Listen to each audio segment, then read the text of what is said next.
We on?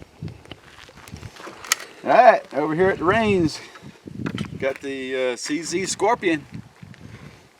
Gonna load this up and see if I can make a fool of myself. And see what it looks like when you're having some fun. And then we're gonna see what it looks like as we put it to the test.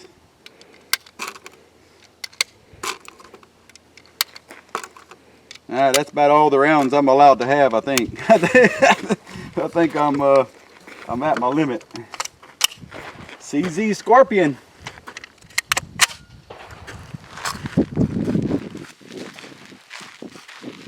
It is not on my shoulder.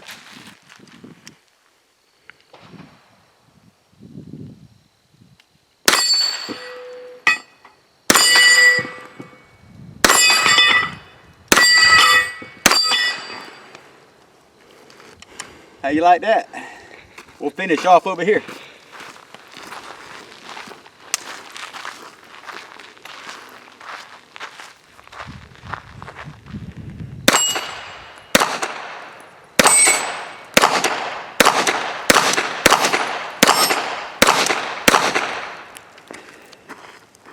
CZ Scorpion. Well, hey YouTube, it's Elvis Ammo here. Hey, today I'm gonna do a little review on this fine CZ Scorpion EVO 3S1. This is a look at it. When I seen this thing, I knew that I was gonna have to show you guys what I found here. Now this one is on loan from a friend of mine. He saw me doing a little shooting over at the Cowboy Action Range. This ain't quite the Cowboy Action gun, but you know, still joined the Cowboy Action Club, right? This is a close-up look at it, and I was just pretty impressed with it. As space-agey as it is, it's man, that thing is just a ton of fun to shoot. Now this particular gun right here is arranged in your pistol configuration. I suspect most people that would buy this gun would buy it and then they would probably apply to get their SBR, because it will certainly be a whole lot more fun shooting this on your shoulder for sure. Right now there is a SIG arm brace on it, and I don't particularly love the arm brace, but it works just fine, sorta. I'm just clearly not that happy with a pistol with a arm brace, obviously, if you can't tell. But one purpose that it serves very well, and that is when you seen me shooting this, I had my cheek rested on the butt of the arm brace, and it served me well, believe it or not. But I would certainly love to shoulder this even more. So, you know, pistol versus SBR, I imagine most folks that purchase this, the purchase price of these, you can find these for about $850, give or take. And I was thoroughly impressed with a lot of features on this gun. When I first saw it, when I first heard about it, when I've read about them in the past, I've known about them for quite a while. You know, it never really tickled my fancy, so to speak. And after playing with it, it kind of grows on you. Now, one of the things that impressed me is the way the magazines, if I can open this box. Alright. The way these magazines load is like your AR mags. See? You just snap them right in, just like your ARs, instead of sliding them in your magazine like our Glocks and 1911s and that kind of thing. So just like that, you just load it. Now they are a little bit more finicky about unloading when they're full, but not much different than unloading your regular magazines. And another thing that impressed me, included in this fine review, is going to be these magazines. You can pick these magazines up. Now these are CZ OEM magazines, and you can buy them in 20 rounds and you can buy them in 30 rounds, and you can get them for 20 to 25 bucks a piece. Now, first thing I thought of is I bet the mags are outrageous, and they wasn't. So kudos to CZ USA for making for providing mags at a reasonable price. That's a big one for me. Big turnoff for a lot of folks is paying too much for magazines that they want to stock up on and have on hand. So you can get them in the 20, which is this, and you can also get them in 30 rounds for $20 to $25. All right. So now, and you can see, you know, the thickness of this polymer. Some kind of polycarbonate or something, real stiff and rigid. I'll tell you that much. Really thick plastic. You can also get these in aftermarket. There's a company, at least one company out there that makes these aftermarket with metal feed lips on it. So that is also available for around 30 bucks a piece. So I would probably try one of those, as a matter of fact, if it was mine. Alright, so now as far as the gun itself, there's a few different ways that you can operate this thing. First of all, you can drop the bolt manually like that. Now that's pretty darn cool. Pick it up and lift it up like that, and just hit it down to send your bolt home. And if this was locked back, I just put all these bullets in the magazine. If this was it does lock back on your last round. So if this was locked back on the last round, like you see here, then the other thing that you can do is use, I guess it's like a slide lock, really, on your pistol, like your Glock or something, your 1911. You just push that and send your boat home, just like that.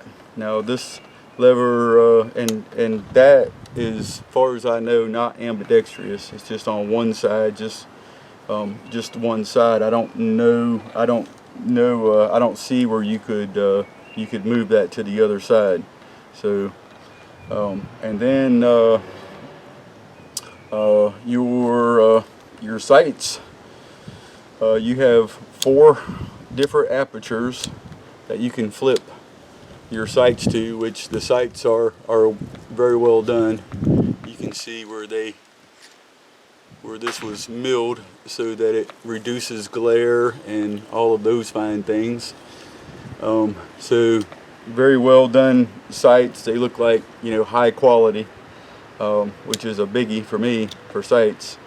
So you have 4 different positions for apertures, and your mag release is ambidextrous right from the factory. You just push this paddle forward, and they sell aftermarket paddles that you can put on there that are more pronounced if you like that, or like that. And also your safety.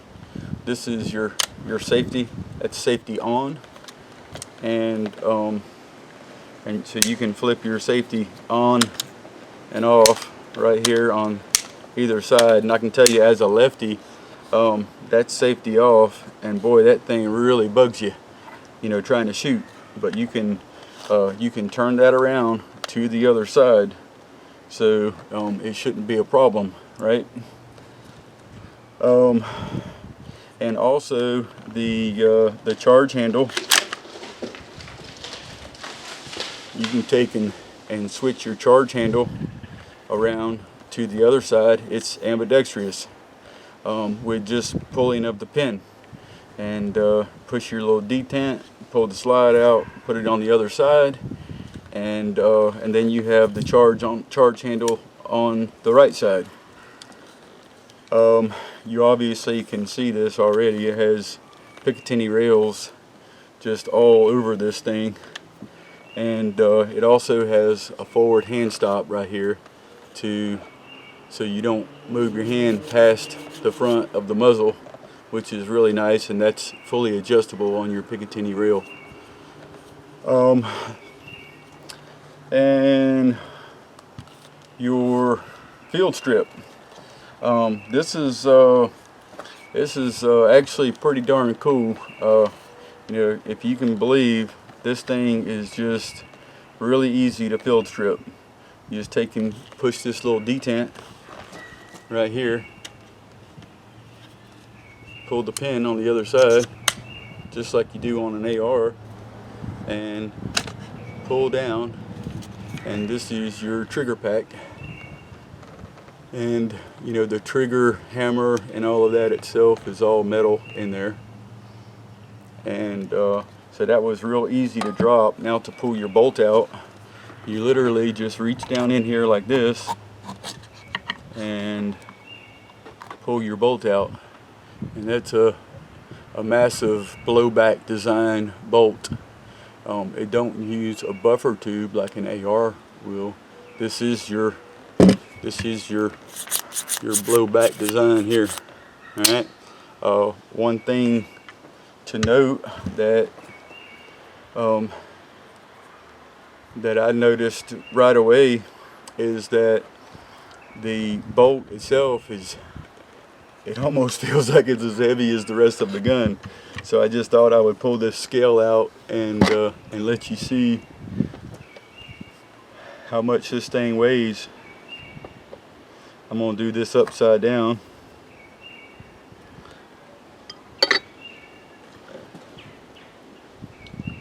So you got 1 pound, 6 ounces, or almost 7 ounces. So this is about 1.5 pounds bolt. I mean, that's pretty substantial. I just thought I'd show you that. And this is pretty much field stripped. You have a huge ejector right here. It's pretty massive for this thing.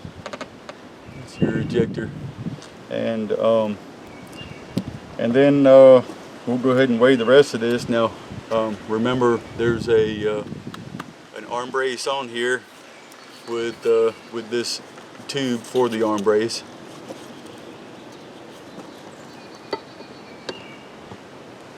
So that's a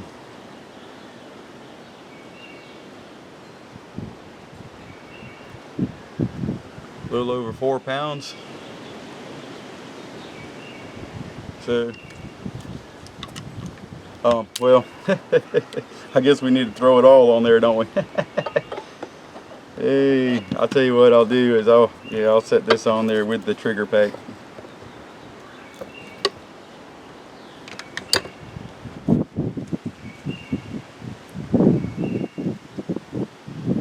So almost 5 pounds, 4 pounds, 15 ounces.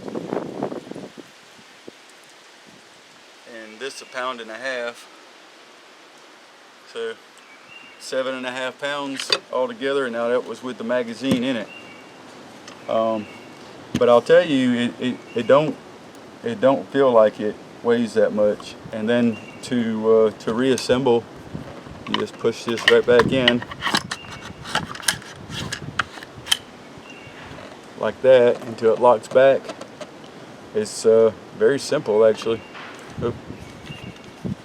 And then that just slides right down in there like that, and push your detent, push your pin in right there, and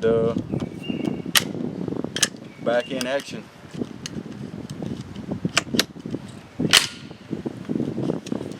Just like that. So one thing I wanted to mention too is inside. One thing that kind of is worth noting, I should say, is inside.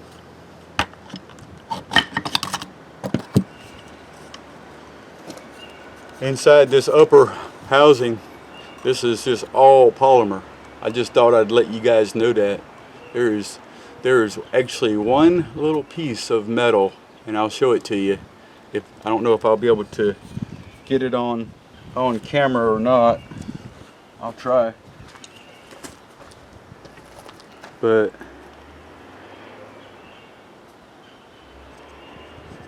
right, there's not going to be enough light to get in there probably.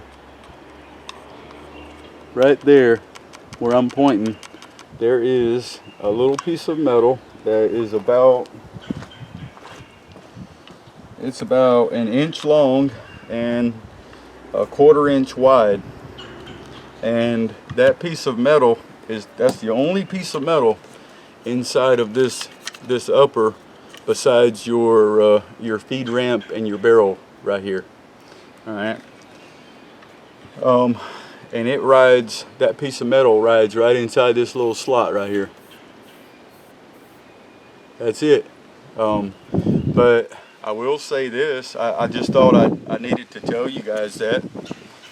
I will say this, that these guns are used all around the world in law enforcement and military applications. So and I don't see any wear on it at all in all the shooting that I've done or my buddy has done. I don't see any kind of wear at all. I'll just be honest. There is no wear that I can see anywhere, and I shined a big old light in it and looking hard just so I can let you know if there was.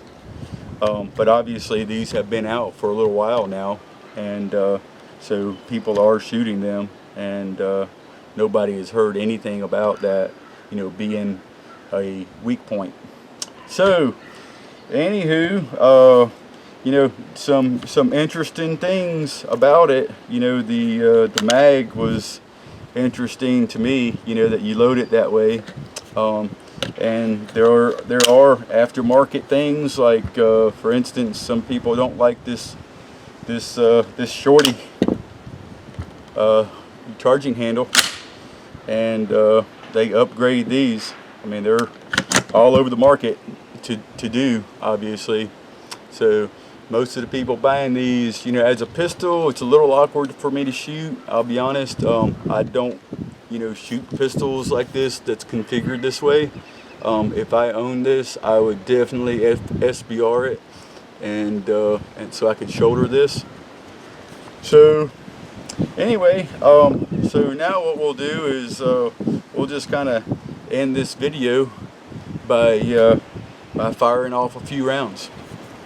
Now I will say this, I have shot all kind of stuff through this to test this, because obviously if I was going to do a review on this thing, I wanted to know if this thing actually runs. I wanted to know for myself. I shot steel case tool ammo through it.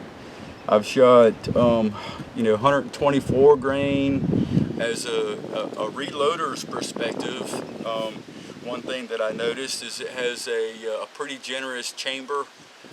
Some people see that as a downside, but I haven't seen it as a downside on paper. It seems to be punching good holes and as accurate as I can shoot it. I will say that with all of the stuff that I've run through it, that's kind of impressed me a bit, I must say, because obviously with every gun that you have, you're going to find ammo you're going to find some ammo that shoots better than others, and you really have to do that. I shot some SIG hollow points through it. I've shot some MagTech 115s through it. Those are actually pretty hot. These are actually pretty hot, 123 grain. And I've also reloaded cast lead powder coated ammo through it as well. And everything shoots well through this gun. Alright, so let's shoot it.